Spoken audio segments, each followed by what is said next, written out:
Welcome to Discover Barnstable, the official podcast of the Town of Barnstable, a podcast where you can meet the people who steward the programs and services for the Town of Barnstable that connects us to our quality of life. We invite you to join the conversation as we navigate municipal government and our community pathways to help you discover Barnstable. I'm Paula Hersey, and today I am joined with my fellow co-host and tour guide, Liz Hartsgrove. Hi, Liz. Hi, Paula. As we explore this week's topic of discussion, housing, with our guest housing coordinator, Ryan Bennett. Ryan is a land use planner with 15 years of experience working on housing and climate resiliency planning and policy issues on Cape Cod, and joined the Barnstable team in 2021. Almost her year one anniversary. While not working, she enjoys keeping up with her two young children on Cape beaches and hiking trails. Welcome, Ryan. Thank you. Hi, it's nice to Ryan. be here. Hi. Thank you for joining us. This is a really important discussion or topic for communities on Cape Cod, but really, we're focused on Barnstable, and with such a large community with 7 villages, and each one has its own unique personality. Your role is really important to make sure that you can keep all of that organized and find the best fits. And can you talk about that particularly, and then also how do you support the housing program in general for the town? Sure. So I am the town's housing coordinator, which is a bit of a juggling act, as you sort of alluded to. I work with the Planning and Development Department to administer the town's housing programs, as well as coordinate housing developments with our nonprofit partners in town, the Housing Authority, developers. We're working with Mass Development on a transformative development initiative that has a strong housing component. So I am spinning a lot of plates, but it's really exciting work, and it's really important work right now. So I'm happy to be supporting Barnstable's efforts on this front. That's wonderful. So, we talk about affordable housing, and a lot of people speak to that affordable word with a large A or a small a. Give us a short explanation of affordable housing. What does that really mean? Sure. I love that you made the distinction between big A and little a affordable. Big A affordable has historically been defined as 80% of an area median income, which changes every year based on the Federal Department of Housing and Urban Development. They put out metrics on what a region's median income is, and then it's calculated off of that. So to be eligible or to qualify for affordable housing, an earner up to 80% of area median income can meet those program requirements. I think more and more what we're seeing is the little a affordable is a challenge as well, and I consider that attainable housing. So you can be a part of a healthy workforce and still not be able to attain housing, and we're seeing that a lot in Barnstable and other Cape communities and across the country. This has become a significant challenge for people in the wake of the pandemic. Right. I love that attainable word, because, as we look to housing throughout our area, there's, the traditional 1 acre with one house, and then there's what we term workforce housing, that it might be you're not ready, you don't have a family yet, you just need a studio apartment that's close to where you work and able to be afforded, right? Mm-hmm. So give us a little bit of information, like a follow-up.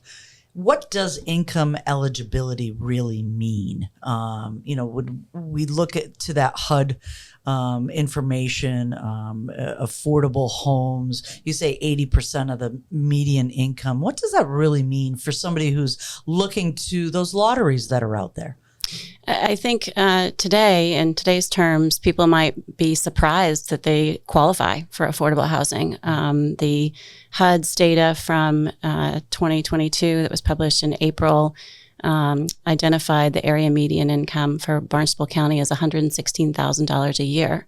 So 80% of that, you can be a family of 3 earning $80,000 a year and qualify for affordable housing. Right. So these are different numbers than we've seen historically. So I would invite anyone who is interested in this space and wonder if they are eligible or qualify to visit the Town of Barnstable's homepage. There's a housing button on the lower left-hand side that will take you directly to the Housing and Community Development page, where we have a lot of information and resources about income eligibility and different programs that we help administer. So I'm going to go off script, actually, Ryan, and ask, what kinds of housing are there that's within like your oversight? And I don't think our listeners may know, is it a traditional, like what, stereotypical, like apartments, or can you describe what kinds of housing is in that little catalog? Sure. Well, so the Town of Barnstable doesn't own or manage any housing units. The Housing Authority does. They're different. They're not associated with the town. But, there's not a lot of availability of housing options out there. I mean, we are an 80% single family home community. So what housing apartments and multifamily options that we have are fairly concentrated in Hyannis. And then there are limited, accessory apartments scattered throughout the 7 villages as part of a program that we have for affordable accessory apartments. But the wait lists are long. When someone contacts me looking for housing, I can give them information on developments that are currently under construction and coming online and point them towards those lease-up websites, or I can direct them to the Housing Assistance Corporation, which helps people find available units, as well as the Housing Authority. So I can be a resource, but I can't direct you to an actual open unit. Yeah, no, but that's important, those resources and knowing what's available, what's around, what's existing, what's coming. And that ties into, though, why housing is located within the Planning and Development Department. I'm sure our listeners have heard a lot of discussions and about the local comprehensive plan. What does that mean? And I know that housing is a chapter within that local comprehensive plan, or the LCP. And however, there are other plans, and one is the housing production plan. So what is the housing production plan? And then also the second question into that is, can you tie that into how does the housing production plan assist with the local comprehensive plan?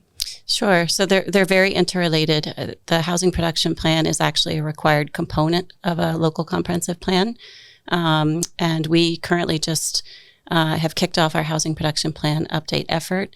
I describe a housing production plan as a community's proactive strategy for addressing their housing needs. They're developed every 5 years. There's a significant amount of public outreach, which we're currently engaged in now. We want to hear from as many people and as many different voices that are experiencing housing issues, those that are professionals in the housing sphere. We want all voices so we can really develop strategies that help meet the need.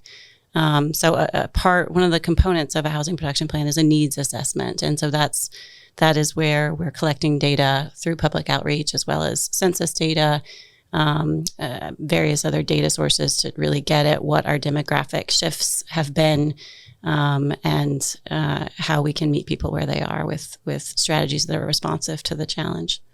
And that ties into the local comprehensive plan. As Liz said, it's a chapter of that plan. That plan is all encompassing of what is the vision of the town for 10 years. So when you get that plan ready, how does that actually fit into a comprehensive plan? So the plan is ultimately adopted by the planning board and town council. The housing committee is sort of steering the update effort with staff and a consultant team. But town council will be asked to endorse the plan.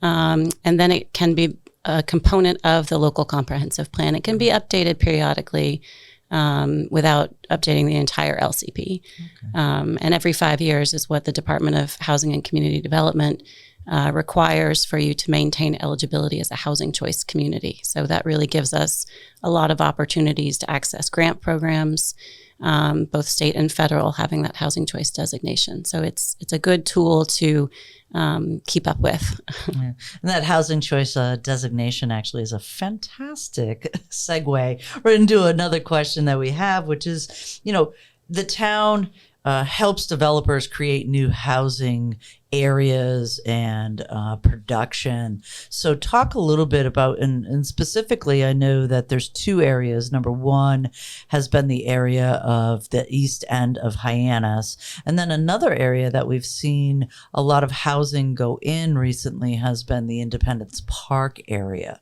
So give us maybe that 101 of how do those projects actually get through the town, and how does your role kind of facilitate that with the housing choice? So Mass Development we're in a partnership with them for the TDI district, which encompasses the east end of Hyannis Main Street that you mentioned. And for our listeners, what does TDI mean? Transformative Development Initiative. Thank you. It's like we're full of acronyms here in the planning world. It can be a bit challenging. Yeah. But so we are, Mass Development has recognized that area is ripe for reinvestment. So they're supporting developers. We are supporting them in terms of helping them navigate regulatory permitting paths and processes. Most of the projects that would be proposed in that area would go through a regulatory agreement process with the planning board. We have an inclusionary zoning ordinance, which is a requirement for most housing developments over 10 units that they provide 10% of those units affordable at 65% of the area median income. So my role for those projects is to help facilitate meeting those affordable requirements and getting those units listed on our subsidized housing inventory with the state. Excellent. And Independence Park is a bit of an anomaly. I think I haven't been here long enough to understand what's happening there. I think there's land available, and developers have eyed that for housing. Yeah, there's a lot of developments that have gone through there in the past 5 years, from 55 plus active living to real affordable housing, apartments, and then some nice stuff for commuters as well. It's literally right on the route to Route 6. It's whatever exit that is. I have no idea. Area, to see all the development happening. Exactly. So, but speaking of developers, they can actually utilize the housing production plan to see if it fits what our vision for housing in our community and our needs, and then they can utilize that as a guidebook, basically, right? Yeah. I would flip that script a little bit and say that a housing production plan is our directive to developers to provide what we want. And so they can be responsive to our needs because we've identified this is the housing type, these are the housing options we need, these are the locations that we need it. So it allows them to present sort of responsive developants to the community. It's a more proactive approach, that's for sure. So people aren't blindsided by anything that I didn't know. Well, no, there's the production plan. This is exactly our requirements and our needs and stuff. Right. But so speaking of that, though, how can people, whether they're developers or people that are in need of housing, how can actually they find out more information about, one, the programs that you provide, and then also the services that are already existing or coming up for our community? Sure. I would again direct them to the Town of Barnstable homepage, and that housing tile that's on the lower left-hand side of the screen, that will take you directly to the Housing and Community Development webpage, where the housing programs that we run and administer are there. Upcoming lotteries that are currently active can be accessed there.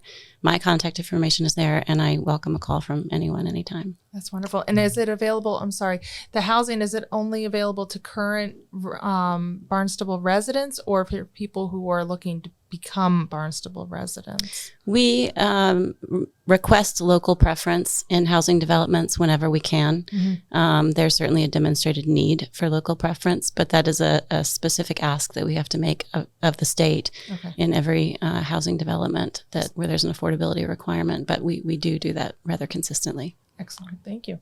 All right. I think you've answered all of our questions as of right now, but I know that we're going to bring you back for more deep dives into some of these, especially when the local comprehensive plan becomes, just the housing and just, we're going to bring you back. That's for sure. However, we have more acronyms.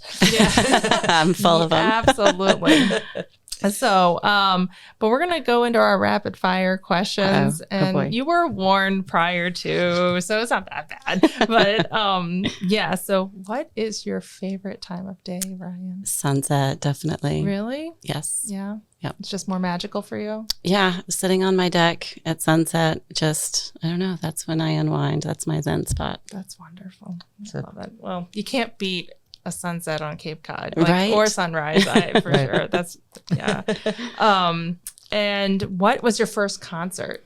Well, this is kind of embarrassing. It was actually Michael Jackson, but I was 7 and entirely too young to be at the concert. And I think I slept most of the way through it, or so my mom says.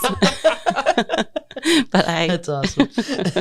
Yeah, but there's not too many people that can, say that they were 7 years old, and so your mom was pretty hip. I question her parenting now that I'm a parent myself. That's great.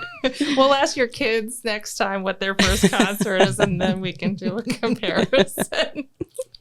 All right, now what is your favorite place in Barnstable? This one took me a minute, but I think it's got to be Millway Beach, because I could walk there from my first apartment on the Cape when I moved here. And I thought I had just made it in life. I can walk to the beach. I've got a job. Life is good. And I took advantage of that whenever I could. Well, awesome. I can't blame you for that. That place is, amazing. It's nothing like looking out over onto Sandy Neck and realizing that, oh my gosh, I live here. Yes. Right? Yes. Exactly. It was magical. Yeah. Yeah. Well, thanks so much, Ryan, for spending time with us. And thank you, listeners, for discovering Barnstable, the official podcast of the Town of Barnstable. We hope you found a new understanding of how our municipal government works to protect, engage, and enact for you and our community. Be sure to drop us a line at podcast@town.barnstable.ma.us and let us know what you would like to learn next. Till next time, go discover Barnstable.